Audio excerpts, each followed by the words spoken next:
اہل تشیع کے ممبروں سے عموماً بڑے ذمہ دار علماء کی جانب سے بھی سیدنا عمر فاروق رضی اللہ عنہ کو نعوذ باللہ سیدہ فاطمہ سلام اللہ علیہا کے قاتل کے طور پر پیش کیا جاتا ہے، نعوذ باللہ من ذالک۔ اور اس سے بھی بڑھ کر خطرناک بات یہ ہے کہ سیم اسی طرح کی گفتگو آپ کے مرشد مولانا اسحاق فیصل آبادی صاحب نے بھی فرمائی ہے۔ علی بھائی، اس حوالے سے آپ کا موقف کیا ہے؟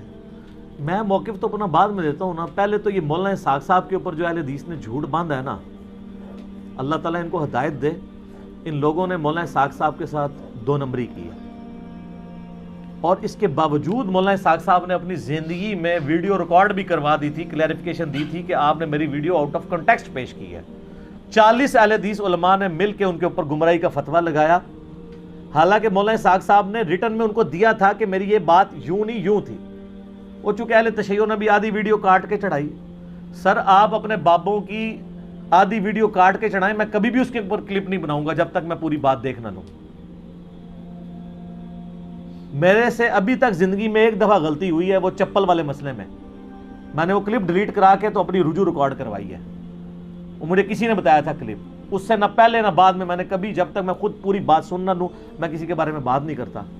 آپ یوٹیوب پہ کلپ ہے، جا کے لکھیں ڈڈ حضرت عمر مرڈر فاطمہ، انگلش میں ٹائٹل ہے۔ لاکھوں لوگوں نے دیکھا ہے مولانا اسحاق صاحب سے سامنے، یعنی ان فون کال کے اوپر ان کا فتاویٰ آن لائن پہ ان سے کوشچن ہوا ہے کہ آپ نے جو ہے وہ ایک مجلس میں کہا کہ حضرت عمر جو ہے وہ قاتل ہیں، تو انہوں نے پہلے تو پھکی دی ہے کہ اگر میں ان کو قاتل سمجھتا ہوتا تو میں حضرت عمر ان کو کہتا اور رضی اللہ عنہ کہہ رہا ہوتا، جو میرے نبی کی بچی کا قاتل ہے۔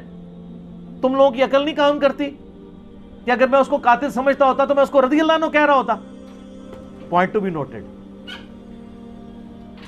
پھر انہوں نے کہا کہ بیسیکلی اس وقت یہ پرویز مشرف کا دور تھا جب وہ ناظم اور نائب ناظم ہوا کرتے تھے، تو وہاں پہ سنی شیعہ کنفلکٹ کو ختم کرنے کے لیے فیصل آباد سٹی میں ایک انہوں نے سیمینار کیا تھا، اس میں مولانا اسحاق صاحب کو بلایا، چونکہ مولانا اسحاق صاحب ہی تھے جو سنی شیعہ کے درمیان ایک کامن پرسنالٹی کے طور پہ ہیں جو اتحاد امت کی بات کر سکتے ہیں۔ باقی تو ہمیشہ وہ فرقہ وارانہ بات ہی کرتے ہیں، توڑنے کی، وہ جوڑنے والی تھی، کرنے والے تھے۔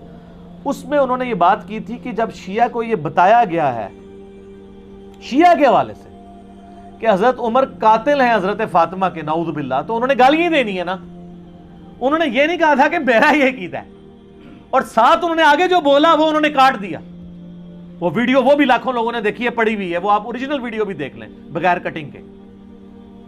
تو انہوں نے کہا سنیوں کو تو یہ بتایا گیا ہے کہ یہ دل و جان سے نبی کے جانثار تھے ابو بکر و عمر، تو انہوں نے تو شانیں ہی بیان کرنی ہے نا، تو یہ انہوں نے کاٹ دیا۔ تو انہوں نے تو یہ بات بھی کی تھی۔ پھر انہوں نے کلیئر کیا کہ میں حضرت عمر کو نعوذ باللہ سیدہ فاطمہ کا قاتل نہیں سمجھتا، نعوذ باللہ من ذالک، استغفر اللہ واتوب الیہ۔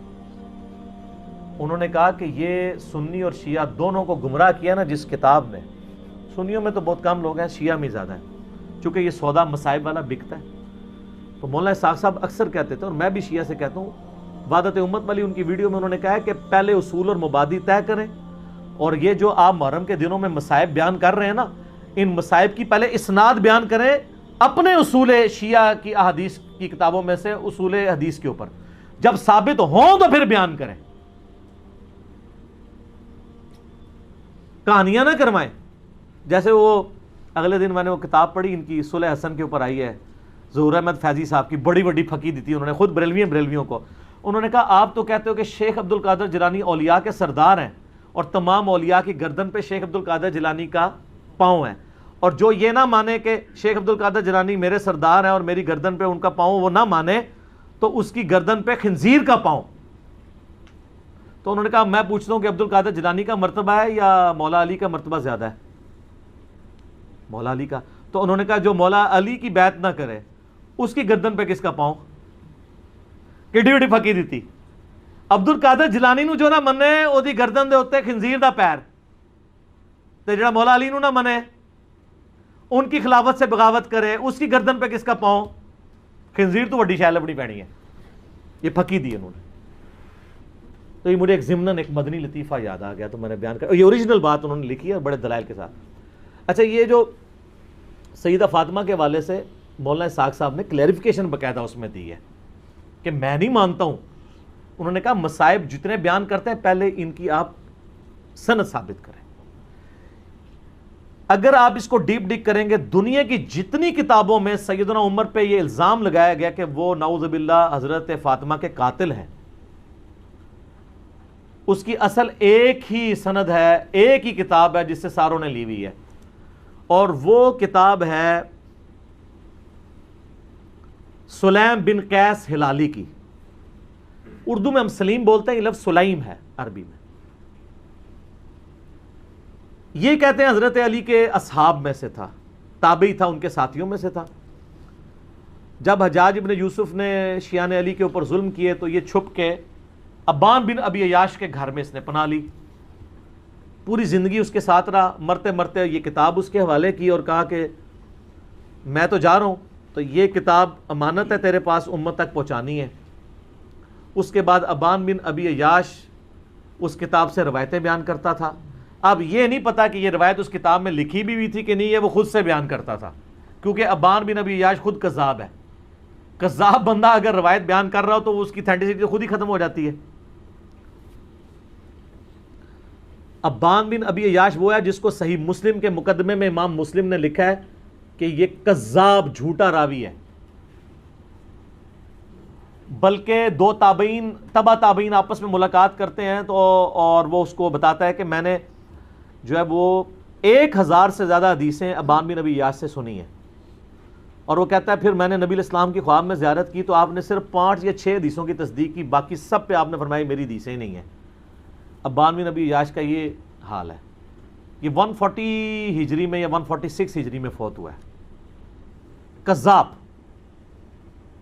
یہ اس نے واقعہ گھاڑ کے بیان کیا ہے. دنیا میں جہاں بھی آپ کو واقعہ ملے گا نا، ابان بن ابی عیاش کے حوالے سے ملے گا اور وہ کہے گا جی مجھے جو کتاب ملی تھی سلیم بن قیس ہلالی کی اس سے. اور یہ نہ سمجھیے گا یہ صرف سنی سے کہہ رہے ہیں کذاب ہے. علامہ خوئی جو ہیں اہل تشیع کے وہ بھی کذاب سمجھتے ہیں اسے. شیعہ کے نزدیک بھی جھوٹا راوی ہے، لیکن یہ سودا چونکہ وہ ذاکرین نے بیچنا تھا، اور مجھے دکھ ہے بعض علماء بھی یہ سودا بیچ رہے ہیں شیعہ کے. ان کو تو کم از کم شرم و حیا کرنی چاہیے کہ اس کی سند ثابت بھی ہے کہ نہیں. پہلے تو سند کے ساتھ واقعہ ثابت کریں، اگلی بات تو بعد میں ہوگی. جب ایک چیز ثابت ہی نہیں ہے اور آپ وہ سودا بیچ رہے ہیں اور اتنی بڑی بات کر رہے ہیں، بالکل جھوٹا واقعہ ہے یہ.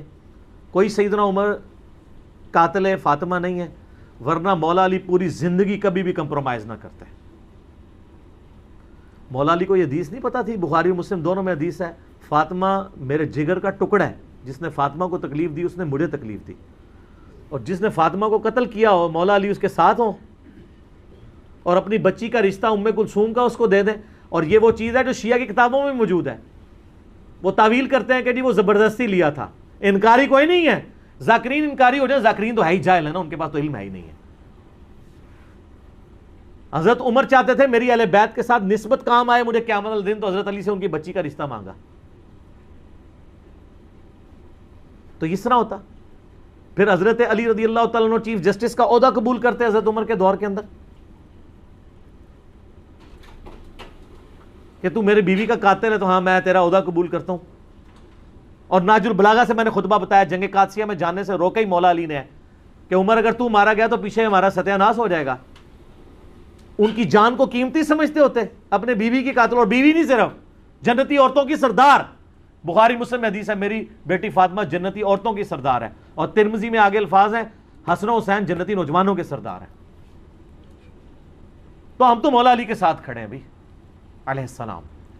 وہ شیخین کے ساتھ رہے، خلفائے ثلاثہ کے ساتھ رہے. میرا یوٹیوب پہ کلپ ہے خلفائے ثلاثہ کی شان مولا علی کی زبانی ناج البلاغہ سے، سنی کتابوں سے نہیں، شیعہ کی ناج البلاغہ سے. لاکھوں لوگوں نے دیکھا ہے، HD کیمرے میں نے سارے خطبات دکھائے ہیں. یہ بالکل جھوٹ ہے کہ وہ نعوذ باللہ سیدہ فاطمہ کے قاتل تھے اور کہتے ہیں دروازہ پھینک دیا. اللہ کے بندو دروازے تو اس ٹائم ویسے ہی کوئی نہیں تھے.